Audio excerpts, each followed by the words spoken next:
La información que van a encontrar ahí toda es completamente cierta y si alguien la quiere tener, pues con mucho gusto. Bueno, los desórdenes óseos minerales es un término que se utilizó para definir las anormalidades óseas, minerales, hormonales y calcificaciones cardiovasculares que se presentan en pacientes con enfermedad renal crónica. Reemplazó al antiguo término de osteodistrofia renal que correspondía a los hallazgos histológicos detectados en la biopsia ósea en pacientes con enfermedad renal crónica, hueso adinámico, que lo conocíamos pues, y otras formas de huesos que encontramos en la biopsia.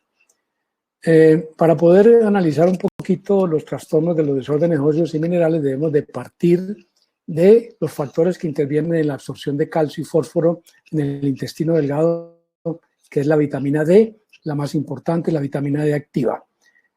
El proceso se inicia con la síntesis de vitamina D nativa a partir de la exposición solar a la piel y el colesterol formando previtamina D, que por isomerización térmica forma vitamina D3 o colecalciferol.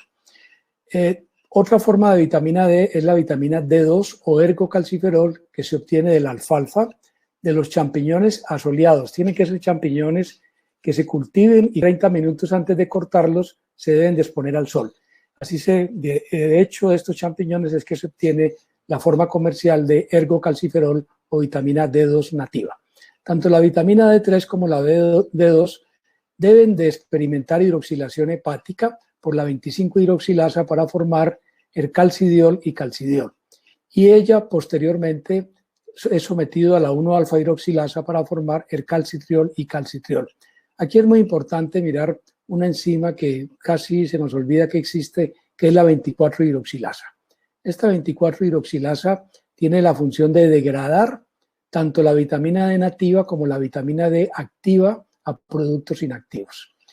¿Y por qué es importante? Porque el factor de crecimiento fibroblástico 23 tiene la capacidad de estimular esta enzima.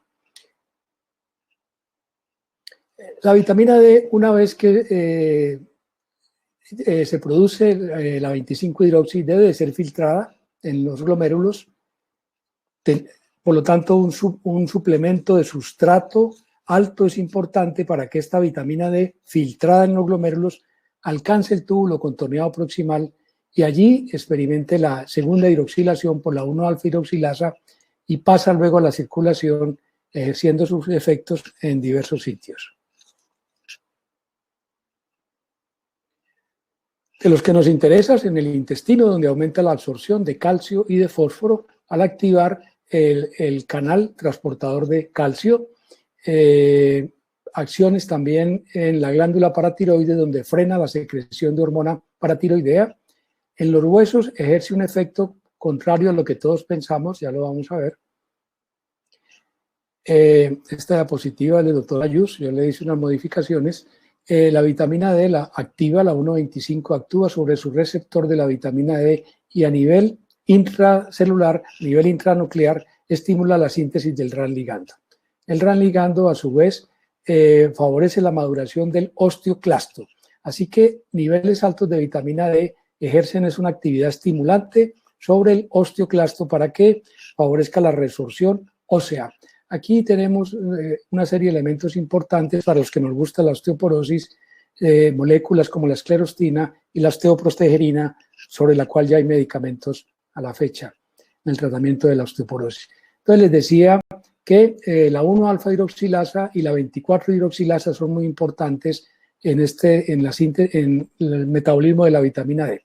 Entonces la vitamina D nativa o ya hidroxilada es estimulada en su hidroxilación por la paratormona y es inhibida por el factor de crecimiento fibroblástico 23. Por otro lado, tanto la nativa como la activa es degradada por la 24-hidroxilasa, enzima cuya actividad es estimulada por el factor de crecimiento fibroblástico 23 e inhibido por la paratormona. Estos son conceptos muy básicos que ustedes los conocen, yo solo los voy a pasar muy rápidamente para recordarles que cuando la masa renal disminuye y cae la tasa de filtración glomerular y tenemos enfermedad renal crónica, la excreción de fosfatos disminuye y se eleva el fósforo sérico. Eso no lo vemos todavía en los exámenes en las etapas iniciales porque los mecanismos de compensación evitan que esto ocurra. El fósforo sérico elevado estimula la liberación del factor de crecimiento fibroblástico, que es una fosfatonina, y aquí viene lo importante de todos los datos y que tiene implicaciones terapéuticas actuales muy altas. Factor de crecimiento fibroblástico disminuye la actividad de las proteínas transportadoras de fósforo en la membrana luminal del túbulo contorneado proximal, generando fosfaturia. También disminuye la actividad de la 1-alfa-hidroxilasa, la cual lleva a una disminución en la síntesis de vitamina D activa, que es el calcitriol. Y aumenta la actividad de la 24-hidroxilasa, favoreciendo la degradación de vitamina D nativa, de calcidiol y de calcitriol. El resultado de esto es una caída en los niveles de vitamina D también activa. Como resultado de ello, la absorción intestinal del fósforo cae significativamente y también obviamente la de calcio. De esta manera se restaura la normofosfatemia de los pacientes. Estos mecanismos de compensación son muy útiles entonces para mantener el paciente con niveles de fósforo sérico normales.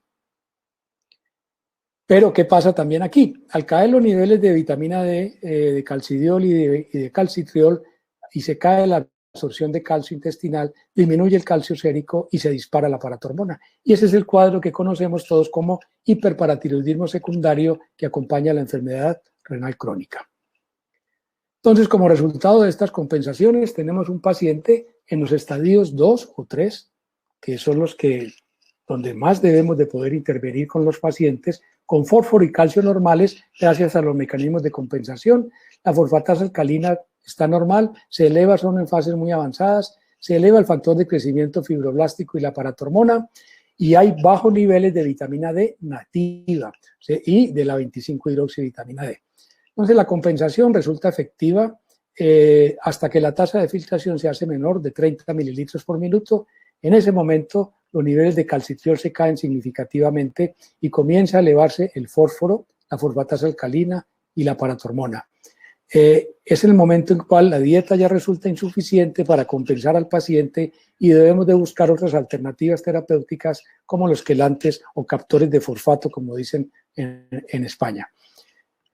Esa evolución de los marcadores fue muy bien representada en febrero del 2020 en esta publicación en el estudio CRIC, en el cual en 73 centros en Estados Unidos se evaluaron pacientes de entre 21 y 74 años con tasa de 20 a 70 mililitros por minuto y le hicieron el seguimiento en ellos de los marcadores de metabolismo óseo durante 8 años y vieron qué ocurría en ellos y cómo se modificaban estos factores.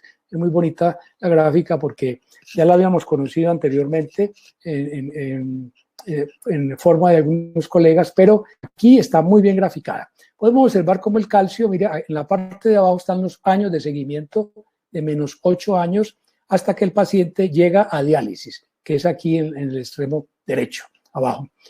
Miren que el calcio tiende a conservarse muy bien durante todo el tiempo y el factor de crecimiento fibroblástico se va elevando y experimenta una mucha mayor elevación cuando 3 años antes de que el paciente llegue a diálisis, que es más o menos cuando la tasa de filtración glomerular está cercana a 30 mililitros por minuto. Se dispara de forma impresionante, la paratormona también se eleva y el fósforo comienza a elevarse de nuevo. Y cuando miramos los niveles de calcitriol de 1,25 de hidroxivitamina D, miren que vienen relativamente sostenidos, pero en este punto de 2 años antes, o sea, con tasas menores de 30, se cae significativamente el calcitriol, obviamente porque no hay parenquima ya que produzca la segunda hidroxilación de la vitamina D. Y en este momento también el fósforo se eleva significativamente y el consumo de medicamentos captores de fosfato se dispara tremendamente porque el fósforo se eleva. Al elevarse el fósforo, el riesgo de muerte de esos pacientes aumenta, igual ocurre con la paratormona y el factor de crecimiento fibroblástico, todos generan una mayor mortalidad de los pacientes. Y ya con esta pequeña introducción, que me demoré alrededor de unos 7-8 minutos, vamos a ver los pacientes que a lo que nos interesaba. Tenemos 1 hora para analizar una serie de pacientes, todos, como les decía, míos, pero vamos a ir hasta donde sea posible. El primero es una paciente de 60 años que fue interconsultada porque tenía deterioro en la función renal. Ella tenía antecedentes de hipertensión arterial crónica y de osteoporosis en tratamiento por endocrinología. También tenía cardiopatía isquémica. Solo voy a nombrar las cosas que nos interesan de la paciente. Había tenido una nefrectomía izquierda por pielonefritis crónica.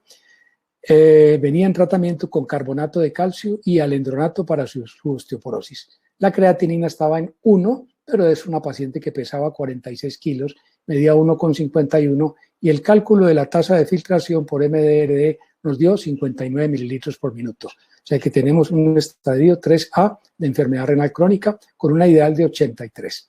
La ecografía renal fue normal y como parte de la evolución de todos los pacientes que yo estudio para el programa de nefroprotección, siempre incluyo calcio, fósforo, potasio y ácido úrico. Y en personas de más de 60 años, electroforesis de proteínas. Y siempre tengo una serie de datos muy importantes.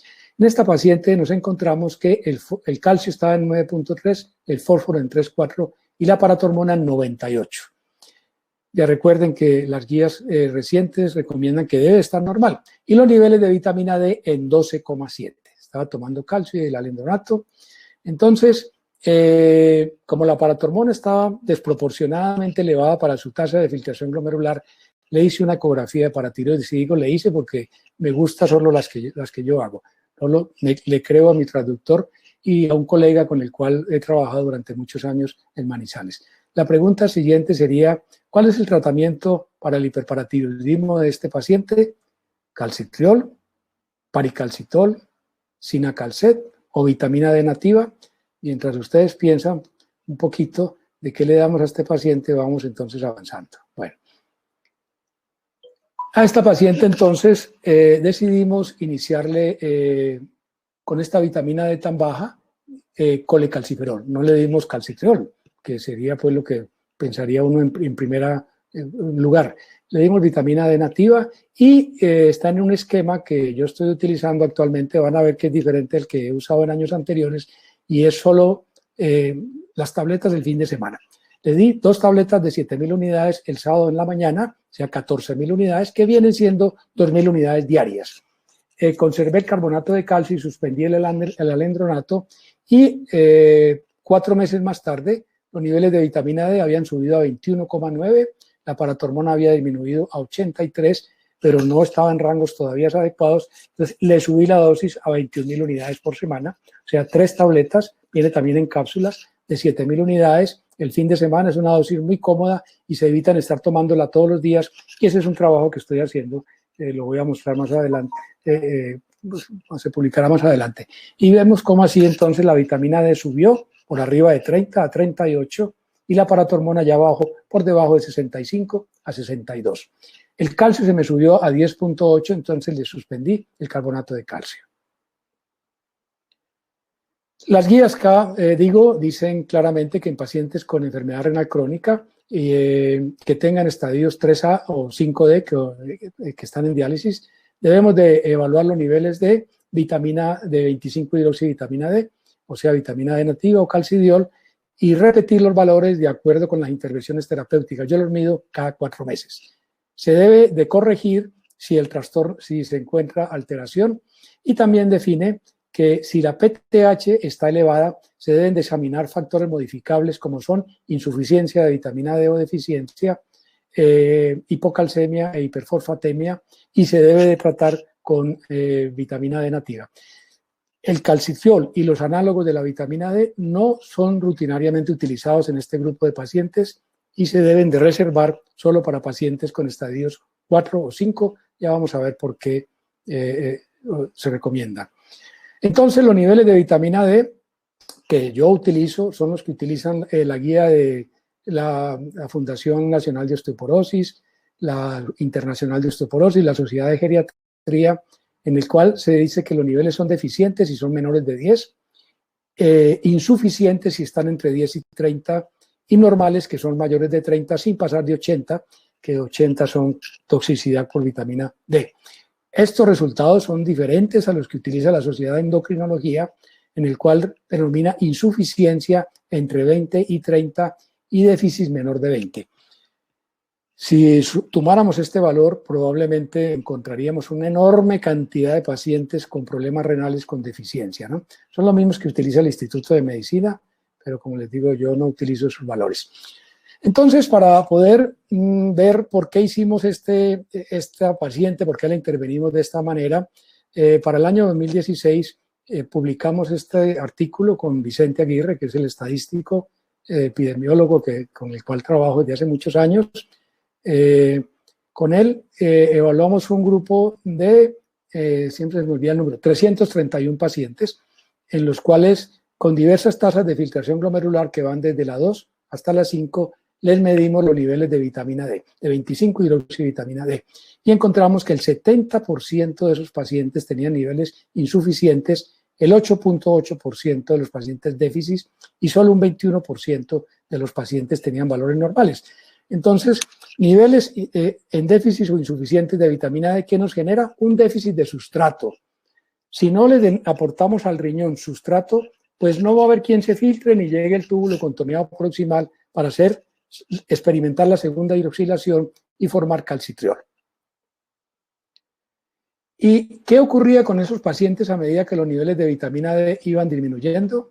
Se iba elevando la paratormona, se dispara la paratormona también, y la fosfatasa alcalina también se dispara. Posteriormente hicimos también evaluación de los niveles de vitamina D en pacientes trasplantados renales, 56 pacientes trasplantados renales que finalmente son renales crónicos, eso ya se considera que todo trasplantado de renales crónicos, y en ellos encontramos que el 64% de los pacientes tenían niveles insuficientes de vitamina D. Estos pacientes tienen el problema de que no se les recomienda que se asoleen por los inmunosupresores, ¿no? Y eso es un factor pues que favorece que tengan niveles insuficientes de vitamina D. Entonces, dijimos, bueno, si el problema está en que no hay sustrato de vitamina D, ¿qué pasa si estos pacientes, y la teoría es muy bonita, tenemos niveles insuficientes, hay déficit de sustrato, ¿y eso qué? ¿Eso a qué nos lleva? Entonces decidimos con Carlos Musso hacer este estudio y con Vicente también, de dar vitamina D nativa a los pacientes con enfermedad renal crónica, en este caso estadio 3, y con hipovitaminosis D.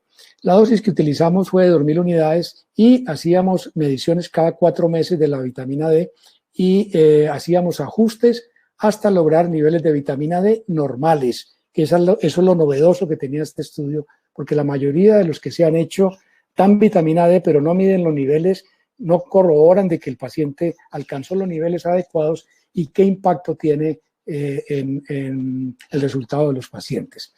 De la población inicial de 170 pacientes que tomamos de la base de datos anteriores, 17 pacientes no lograron elevar los niveles de vitamina D y fueron excluidos, obviamente. 56 pacientes no completaron el seguimiento de un año y se trasladaron a otros IPS, por lo tanto también lo excluimos y nos quedamos con 82 pacientes, de los cuales completaron 12 meses y 38 completaron 24 meses. Este es el estudio con seguimiento más largo que yo conozco de tratamiento con vitamina D. Aquí está lo que les decía, también resumido. Y los resultados nos muestran que los niveles de vitamina D pues subieron, que era lo que estábamos esperando, hasta los 12 meses a niveles completamente normales, mayor de 30 nanogramos. Y cuando vemos lo que ocurría con estos pacientes, podemos observar que la paratormona en el grupo de pacientes que llegaron a los 12 meses cae significativamente.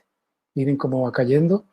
El calcio y el fósforo se conservan, demostrando de que el hiperparatiroidismo secundario de estos pacientes por déficit o insuficiencia de vitamina D responde a la vitamina D nativa mientras tengamos una tasa de filtración mayor de 30 mililitros por minuto. Y aquí viene lo interesante también de estos pacientes y fue en el seguimiento a 20 meses.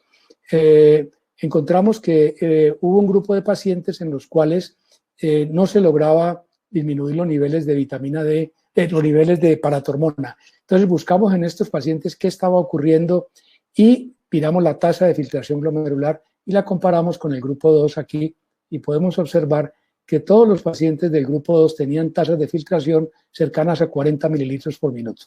En cambio, en este grupo se cayó la tasa de filtración glomerular a menos de 30 mililitros por minuto. Por eso decidimos darles calcitriol y claro, miren lo que pasó. Ahí sí la paratormona disminuyó. Conclusión, esta paciente entonces tenía enfermedad renal crónica secundaria a nefrectomía, hiperparatiroidismo secundario a insuficiencia de vitamina D y tenía una osteoporosis en la cual probablemente el diagnóstico no era una osteoporosis sino un desorden óseo y mineral asociado a enfermedad renal crónica, pero este es un tema muy interesante que valía la pena ver, sobre todo los marcadores para osteoporosis. El siguiente paciente es un hombre de 63 años que estaba atendido en otra IPS. Yo atendía a la mamá de él durante muchos años, la atendí, y ella le dijo, a los 63 años, le dijo, hijo, vaya que pida otro concepto, que hay algo que no está como claro con lo que usted está pasando. Él asistió a consulta particular, él había tenido un deterioro en la función renal, tenía un antecedente de cálculos en los riñones y la persona, el médico que lo estaba viendo, le pidió una biopsia renal en vista de que tenía una elevación de azúcares de origen no claro. La biopsia reportaba 40 glomérulos, 5 con esclerosis global y el resto era completamente normal. Entonces, cuando lo vi tenía una creatinina de 1,53 y la función renal era de 49 mililitros por minuto. La ecografía renal mostraba riñones completamente normales y le pedí lo que siempre pido, calcio, fósforo, ácido úrico y electroforesis de proteína y obviamente un examen de orina que no traía la consulta.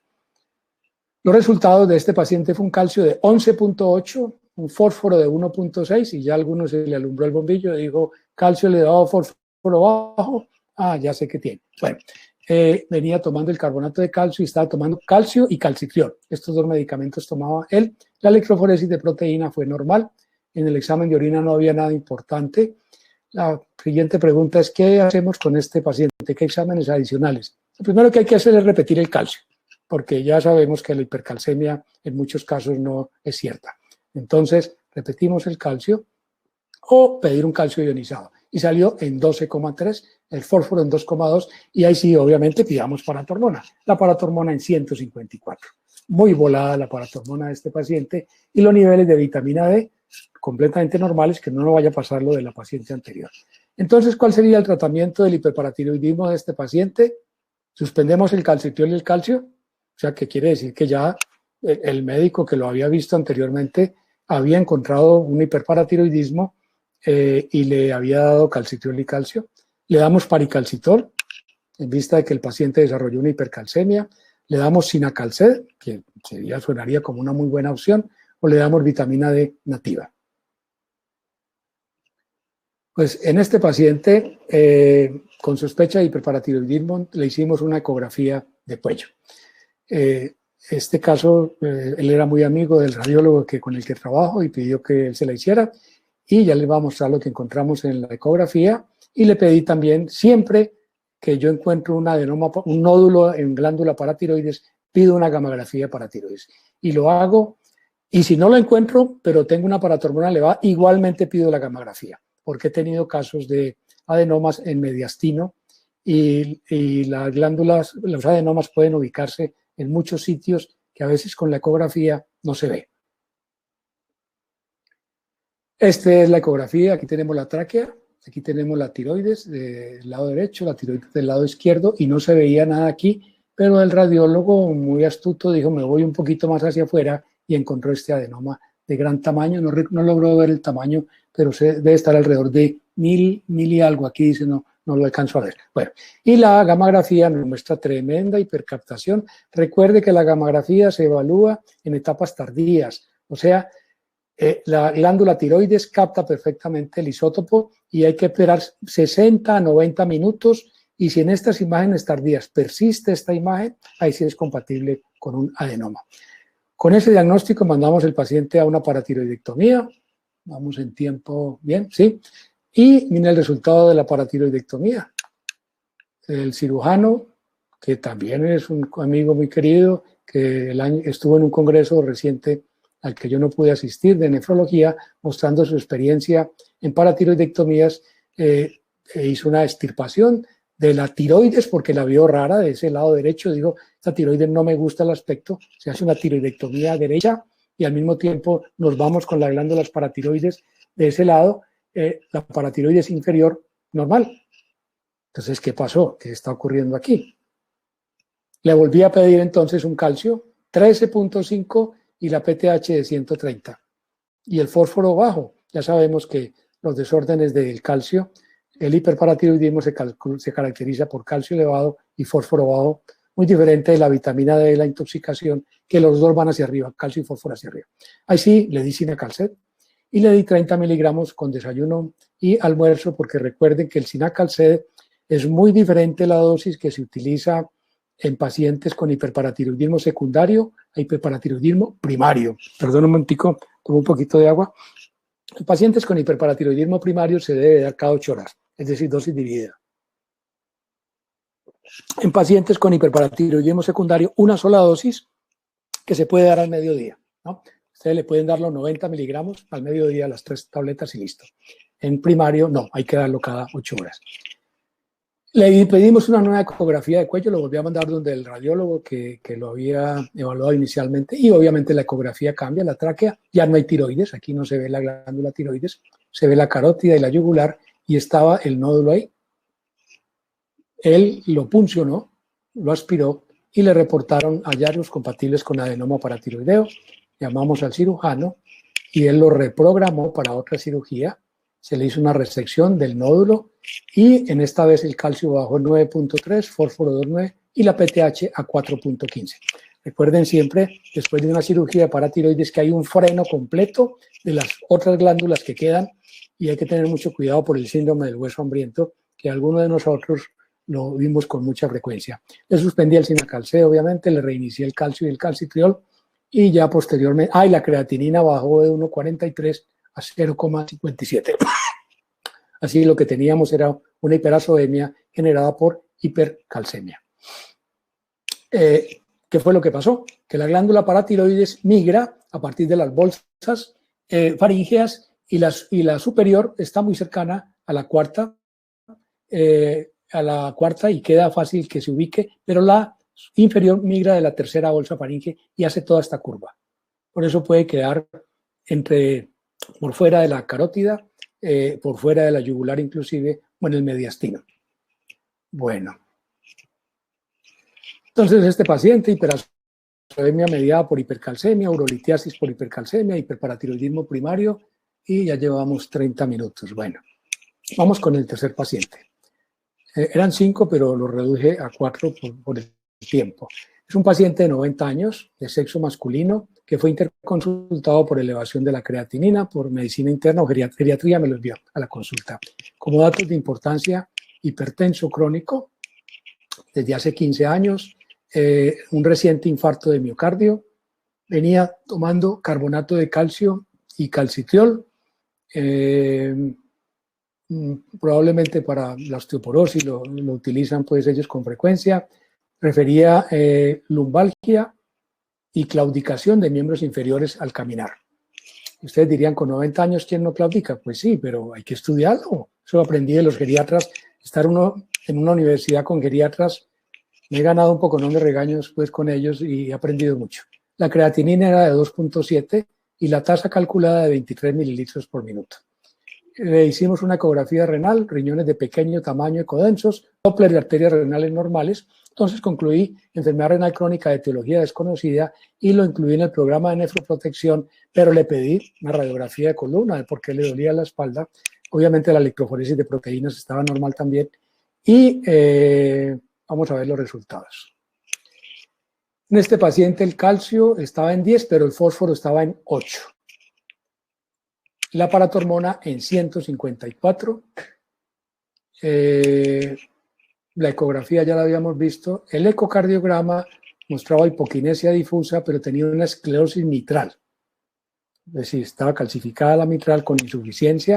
Y en la radiografía de columna lumbosacra nos informaron la presencia de múltiples calcificaciones de las paredes de la aorta abdominal. Le pedí unos gases arteriales, que también lo hago ya de rutina en todo paciente con una tasa de 20, pero van a ver ahora que debería de hacerse con más frecuencia en todos los pacientes crónicos. Ahora vamos a ver con qué periodicidad se debe de pedir. el pH estaba en 7.36 y el bicarbonato en 16.9. O sea que teníamos una acidosis metabólica sin acidemia, porque el pH está por arriba de 7.35. ¿Gracias a quién? A este señor, a los pulmones. El paciente estaba hiperventilando, ¿no? Tenía una PCO2 de 30.2. ¿Con qué le tratamos la hiperfosfatemia a este paciente? Le damos clorhidrato de sevelamer, paricalcitol para ayudar a bajar la paratormona, hidróxido de aluminio, continuamos el quelante cálcico que venía tomando o le subimos la dosis o le damos carbonato de sevelamer. Entonces aquí vamos a mirar con este paciente qué hicimos. Estas son las radiografías de columna del paciente. Perdón. Miren la columna, aquí está, y miren la aorta de este paciente, completamente calcificada, toda la aorta abdominal de este paciente. Y esta es la radiografía PA, miren la aorta, completamente calcificada. Parece que fuera esta la columna y esta es la aorta del paciente. Paciente completamente calcificado, con una hiperfosfatemia, y debemos de tratarlo. La doctora Caupila, que hizo este trabajo en Nueva York, y que se retiró, ahora está en Canadá, ella no se volvió a dejar ver, recomendó en el año 1997 que en los pacientes se debería de evaluar en sus pacientes de cardiología, porque después se aplicó a nefrología, cómo se encontraba la aorta abdominal. Y creó un score en el cual por cada región, por cada pared anterior y posterior, se le daba un puntaje de acuerdo al número de vértebras, que son 4 segmentos vertebrales, perdón, 1, 2, 3, 4, y en cada segmento vertebral se analiza la región anterior y la región posterior, y se le da un score que va de 0 a 4, dependiendo del número de calcificaciones que tiene cada pared, ¿ya? Para un total, como son 4 segmentos por 4, máximo de 24, ¿ya? Y eso luego lo trató en otra publicación que hicieron en el 2001, en el cual todavía ya estaba incluida. Trataron de ver ese score que encontraron inicialmente, qué importancia podría tener en cuanto a mortalidad cardiovascular. Y ellos encontró que efectivamente existía una directa correlación entre el número de terciles que iban de 1 a 3 y que van de 0, de 1 a 4 y de 5 a 22 de calcificaciones y la mortalidad cardiovascular en estos pacientes. En este paciente entonces yo hice el ejercicio porque es un problema. Yo intenté hacerlo en Manizales hace muchos años, le pedí la radiografía de columna y les coloqué de favor, me informan el índice de Caupila y me dijeron ellos, no, nosotros no tenemos tiempo para hacer eso. ¿Y quién es la señora Caupila? No tenemos ni idea. Les mandé el artículo y me dijeron, no, nosotros no tenemos tiempo, vaya que otro le haga eso. Le llamé a Jordi Bover, con el cual pues tuve formación en desórdenes óseos y minerales en Barcelona hace ya como 15 años, y me dijo, César, aquí estamos haciendo lo mismo, nosotros lo hacemos, aquí nadie nos lo hace. Lo dejé de hacer entonces, pero en este caso hice los 4 cuadrantes, 1, 2, 3 y 4, y lo sumé y me dio 16. El estudio CORE entonces propuso que si la calcificación, específicamente en pacientes ya aplicado a pacientes con enfermedad renal crónica, lo dividió en 3 grupos. Score igual a 4 o no calcificaciones de 5 a 15 o mayor de 16, calcificaciones abundantes, y eso es lo que tenía este paciente, score de 16. Y este es el CORE que ya fue hecho en pacientes con enfermedad renal crónica en diálisis. O sea, que fue publicado en el año 2011, en el cual todo lo que sugirió la doctora puede ser extrapolado a pacientes con enfermedad renal crónica. Y estos son los resultados de los terciles, ¿no? Bueno, y ya sabemos que las calcificaciones vasculares se presentan porque la hiperfosfatemia y la hipercalcemia hacen que las células musculares se diferencien hacia células productoras de tejido óseo con calcificaciones vasculares. Lo conocemos ya muy bien casi todos. Bueno, y entonces en este paciente le damos un quelante de fosfato que tenga calcio, de los cuales aquí les muestro 3 variedades de quelante de calcio. Pues no, porque el riesgo de que este paciente se complique es que desarrolle una arteriolopatía calcificante urémica, conocida también anteriormente como calcifilaxis.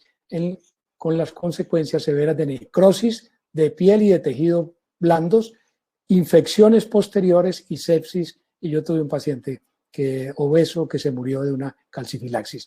Y tendríamos que recurrir al uso de tiosulfato de sodio en bolsas para colocar después de la diálisis o en forma oral. Y tremenda sorpresa en estos días que estaba colocando sodio, para un paciente que le iba a formular fosfato sódico oral, que es un problema, paciente con una hiperfosfaturia y con una hipofosfatemia, y me encontré tiosulfato de sodio. Miren, con código, con RUP y todo. O sea que podemos formularlo sin que nos lo cobren a los nefrólogos, porque ese caso que les mostré anteriormente nos costó $1 millón pagarlo el tratamiento del paciente.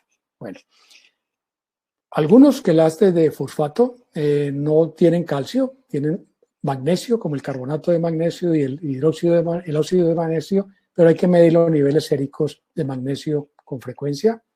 Pero tenemos otros grupos, tenemos con sevelamer, carbonato y clorhidrato, tenemos el bixalomer, no sé cómo se lee, que no hay por acá, tenemos carbonato de lantano, que salió una publicación hace 3 meses que le fue muy mal en pacientes con nefroprotección, citrato férrico y el oxidróxido sucroférrico, que es masticable, ya lo estamos encontrando en los congresos con frecuencia. Entonces, ¿tiene algún beneficio los captores de fósforo basados en calcio versus aquellos que no tienen calcio? Sí, esta publicación del 2013 mostró en un grupo grande de pacientes, de 4.622 pacientes, que aquellos que recibían captores que eran sin calcio tenían menos mortalidad que los que tenían calcio. Y lo vemos aquí que está a favor de no calcio los captores para el tratamiento de la hiperfosfatemia. Otra publicación, otro metaanálisis ya más reciente, del 2016, dio los mismos resultados y con una disminución comparado con el calcio sevelamer, redujo, en este caso es para el sevelamer, la mortalidad de todas las causas. Y el mismo año también otro metaanálisis por otro grupo que encontró también en un grupo muy grande de pacientes, no me acuerdo cuántos pacientes, que los pacientes que recibían sevelamer tenían más baja mortalidad por todas las causas. Así que también lo muestra el metaanálisis a favor del sevelamer, demostrando de que definitivamente sí hay que usarlo, ¿no? Otro estudio también con resultados parecidos. Bueno, esto es la misma cosa. Y entonces, ¿qué hacemos con este paciente? ¿Qué le debemos de dar? Pues suspender el calcitriol y el carbonato de calcio, obviamente, porque está contraindicado en este paciente. Usar un quelante de fosfato no calcémico. No tenemos carbonato de lantano aquí, ni tenemos oxidróxido sucroférrico, y debemos de utilizar entonces sevelamer.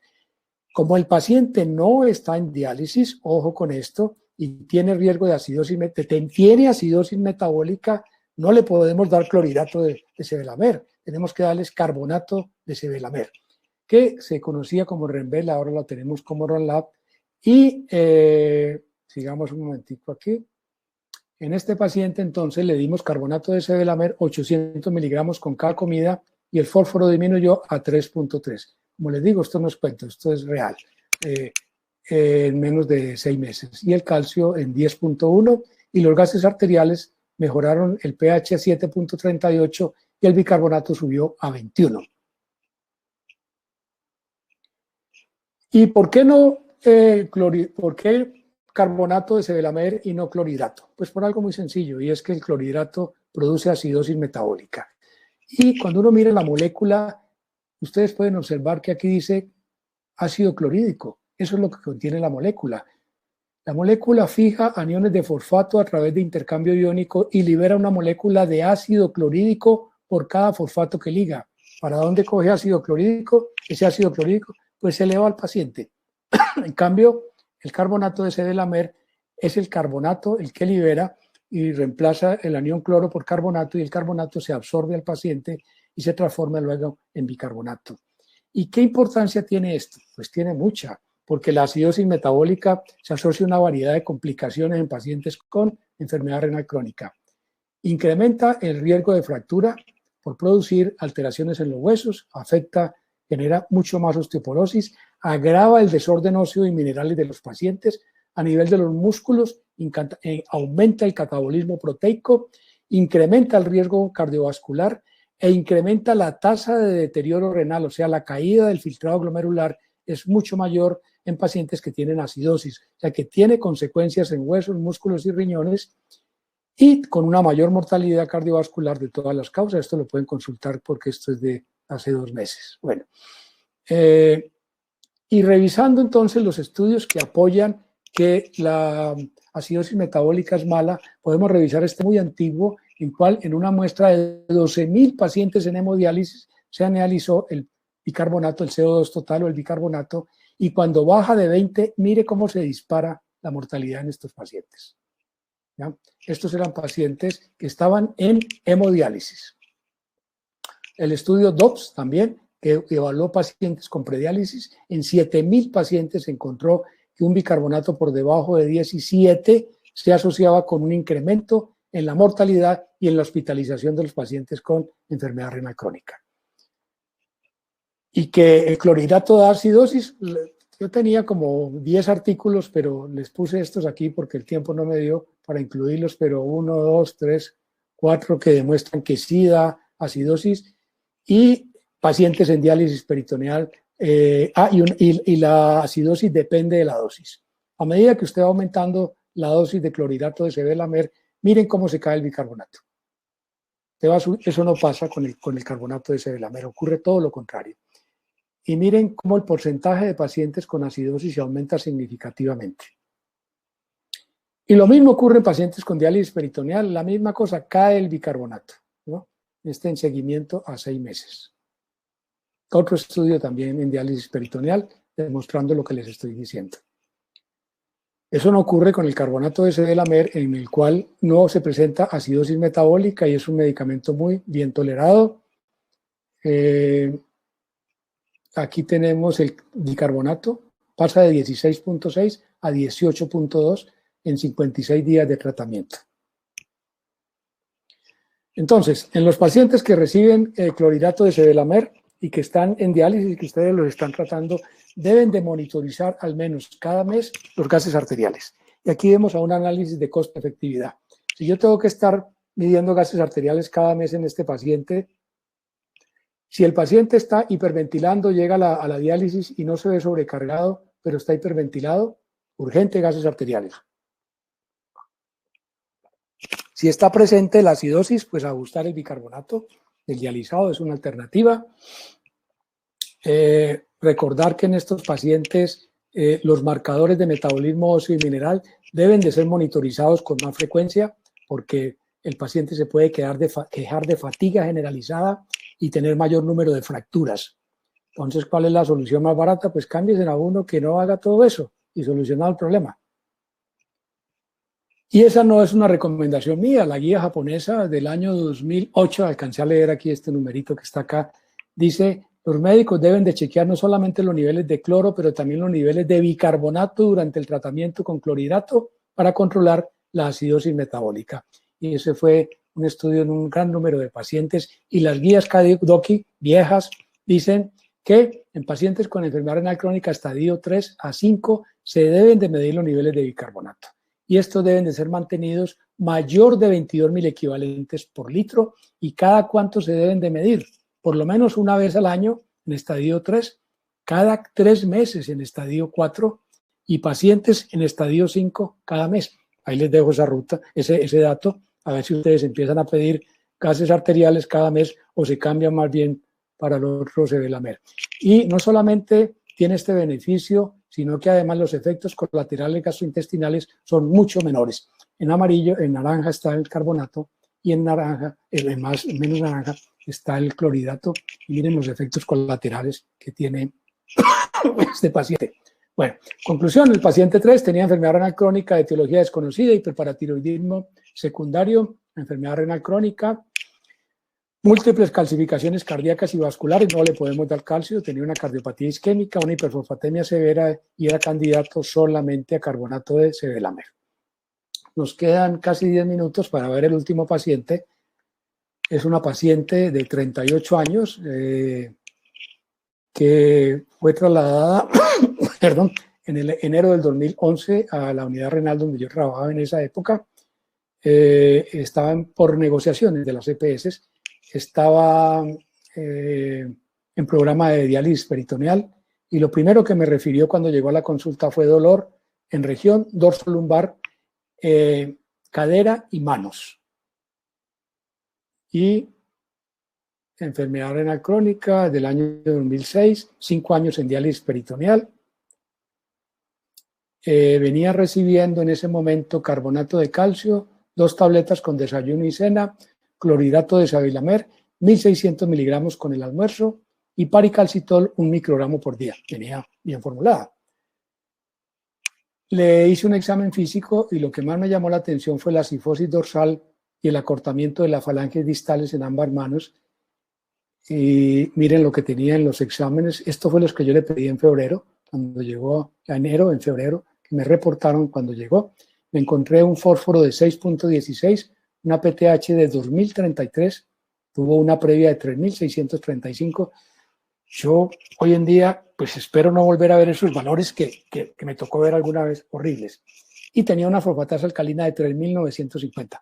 Yo los valores de fosfatasa alcalina más altos que los he visto pues son cuando hay unas paratormonas de estas proporciones. Le hice un examen físico y la cifosis era impresionante de esta niña indígena. Pero miren los dedos. Los que estamos aquí, los nefrólogos viejos, que no sé cuántos hay aquí, apenas vean estas radiografías, y digo, vean estas manos, ahí mismo dicen, qué belleza de manos, ¿no? Ya ellos saben qué tienen. Bueno, los jóvenes no, pero le hice una radiografía de columna, dije, ¿por qué se está quejando tanto de dolor esta paciente? Y esta imagen es una belleza. También los viejos la ubicamos inmediatamente. Inmediatamente sabemos que es el signo de la espina del jugador de rugby, en el cual tenemos áreas de esclerosis combinadas con áreas radiolúcidas en el centro, y que son típicas del hiperparatiroidismo, en este caso terciario, ¿no? Porque no ha respondido al tratamiento. Esta imagen, una vez que uno la ve y la compara con el jugador de rugby de la ciudad de Inglaterra, no se le olvida a uno en su vida. Y cuando miramos las manos de esta paciente, así no se ve muy bien, pero cuando le hacemos un acercamiento a la parte distal y vemos estas resorciones distales tan impresionantes, yo he tenido otros, desafortunadamente no las tengo, pero tuve uno que casi no tenía esta falange distal. Ya sabemos que es un hiperparatiroidismo severísimo. Hasta aquí hay una publicación, mire que casi no se ve la falange distal. Y estos dedos son idénticos a los que tenía la paciente. Para allá iba la paciente. Bueno, ya casi se nos acaba el tiempo. La paciente seguía con fósforo muy alto, entonces yo siempre llamo a la nutricionista y le digo, ¿usted qué pasa? A ver, ¿usted qué no está trabajando bien o qué? Me dice, doctor, es que se está tomando 2 Coca-Colas al día. Ah, caramba. No le encanta sino la Coca-Cola con almuerzo y cena. El dolor de la cadera era incapacitante, pedí radiografías de cadera, la vio el ortopedista y dijo, eso es un osteosarcoma y más, ahora vamos a ver las lesiones en cráneo y hay que operarla urgente. Y esta publicación que la hicimos en el año 2017, nos tomamos el trabajo de evaluar todos los productos comerciales que hay en Colombia y encontramos que este señor que está aquí a la cabeza, esto es una traducción, ¿no? Este no me lo inventé yo. Esta tabla sí la hicimos nosotros y la pueden consultar, del contenido de fosfato de todos los alimentos, pero esta tabla le pedí autorización a la doctora Piccoli, ni me acuerdo, es una mujer, y la Coca-Cola está en la parte de arriba. Nunca le íbamos a bajar el fósforo, pero esta señora y no dejaba la Coca-Cola.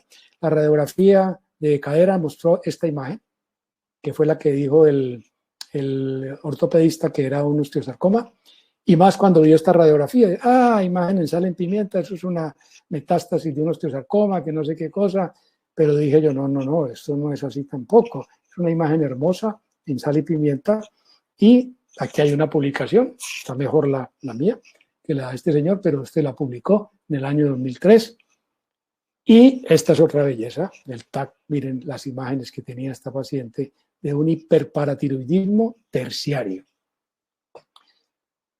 Se le hubiera podido aplicar el score de Aragao, la doctora, la portuguesa, que la conocí personalmente, y ella dividió en cuadrantes y mide las calcificaciones en cada una de estas áreas. Yo traté de hacerlo, pero no lograba ver las arterias ilíacas, la placa estaba muy mala, y las arterias femorales, y esto fue hace muchos años, y ya van a ver qué pasó, y también divide en cuadrante la mano y puede uno calcular el score de ella, y también hay una relación con muerte por eventos cardiovasculares.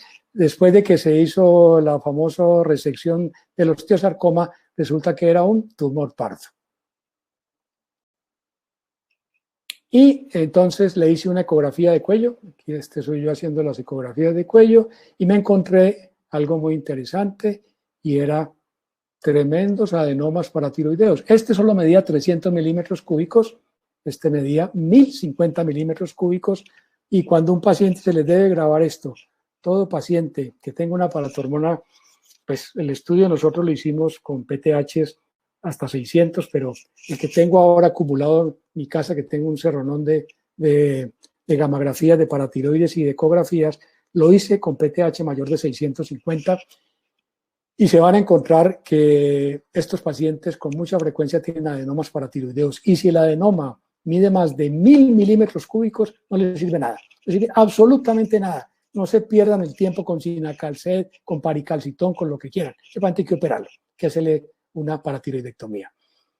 La paciente entonces quedó con enfermedad renal crónica de etiología desconocida, hiperparatiroidismo terciario con múltiples desórdenes óseos y minerales, adenomas paratiroideos 2, a falta de 1 o 2, que tampoco van a responder, era candidata para tiroidectomía total, y entonces le di Cinacalcet para poder controlar la hipercalcemia, y la tenía lista para cirugía. ¿Y qué pasó? No se murió, no. Se la llevaron para otra IPS, que es lo que pasa con los problemas que hay hoy en día.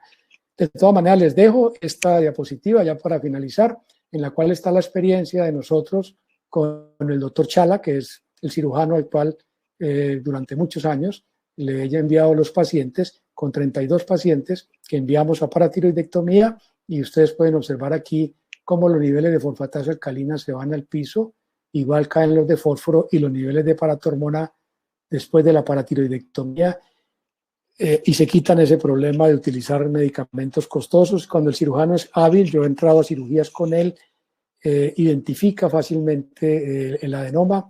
Ténganle mucho cuidado al síndrome de hueso hambriento después de la cirugía.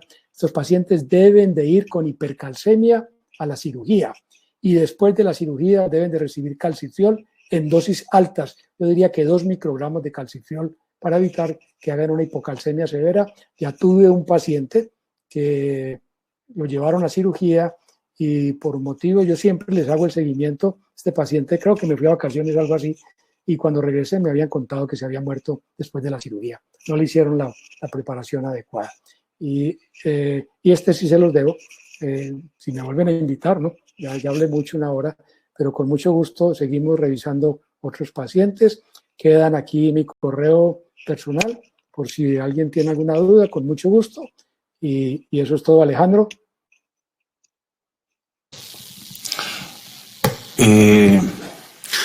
Doctor Restrepo, muchísimas gracias por tu conferencia. En este momento abrimos nuestro foro de preguntas, por si alguno de los doctores que nos acompañan quiere hacerte alguna pregunta o algún comentario. Por favor, las preguntas las pueden hacer por escrito a través del chat. Entonces, abrimos el foro de preguntas en estos momentos. O si quieren, los pueden enviar, y yo más adelante, si quieren, las puedo contestar, Alejandro. También, claro que sí, doctor. Es más cómodo para ellos. Las envían o aquí al chat, y luego me las envían a mí, y yo les voy dando respuesta de a poquito, ¿no? Porque con el tiempo lo vamos haciendo. Perfecto. Esperemos de pronto un par de minutos, doctor, a ver si hay alguna pregunta. Si no, por favor, tú nos dejas el correo electrónico a donde los doctores se pueden enviar las preguntas vía mail. Bueno. Mucho gusto. Bueno. Gracias, doctor. ¿Alguna pregunta, por favor, que quieran hacer? ¿Algún comentario? Bueno, pues no veo aquí en el chat nada. Sí. Sí, dejémoslo así, más bien, Alejandro. Aparentemente no, doctor. Entonces, vía correo electrónico les vamos a hacer llegar el correo para que se puedan poner en contacto con el doctor Restrepo. No sin antes agradecerles a todos su participación, su asistencia, y bueno, los esperamos en próximas actividades académicas que vayamos a realizar. Muchísimas gracias a todos y una feliz noche. Hasta luego y muchas gracias, doctor Restrepo, nuevamente. Luego, bueno, una feliz noche. Gracias.